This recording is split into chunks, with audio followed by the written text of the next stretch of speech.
लुत्फ़अंदोज़ होने के लिए मुकम्मल कहानी देखें। बरा करम चैनल को सब्सक्राइब करें और घंटी के बटन को दबा दें। एक दफ़ा का जिक्र है कि एक बड़े जंगल में एरिक नाम का एक उकाब रहता था। एरिक दूसरे परिंदों से मुख्तलिफ था। वो अपनी तेज़ नज़र के साथ बड़ी बुलंदियों से शिकार को देख सकता था, लेकिन इसने अपना ज़्यादातर वक्त चिड़ियों के साथ ज़मीन पर गुजारा।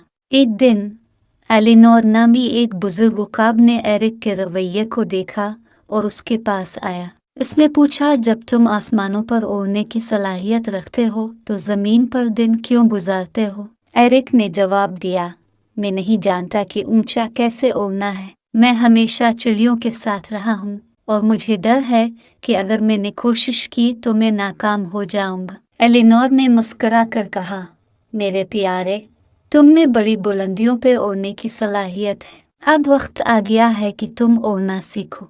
एलिनोर की रहनुमाई और हौसला अफजाई के साथ एरिक ने खुद से आसमान के सफ़र का आगाज़ किया। इसने उड़ने की कोशिश की और जल्द ही खूबसूरती के साथ आसमानों में उड़ने लगा। कहानी का सबक यह है कि हम सब में मुख्तलिफ सलाहियतें पाई जाती हैं, लेकिन उनको पहचानना और परवान चढ़ाना ज़रूरी है। अपने आप को दूसरों की तवक्कुआत तक महदूद ना रखें। इसके बजाय अपनी सलाहियतों को कबूल करें और नई बुलंदियों तक पहुंचने की कोशिश करें, बिल्कुल इसी तरह जैसे एरिक दी ईगल ने एलिनोर की रहनुमाई से किया था।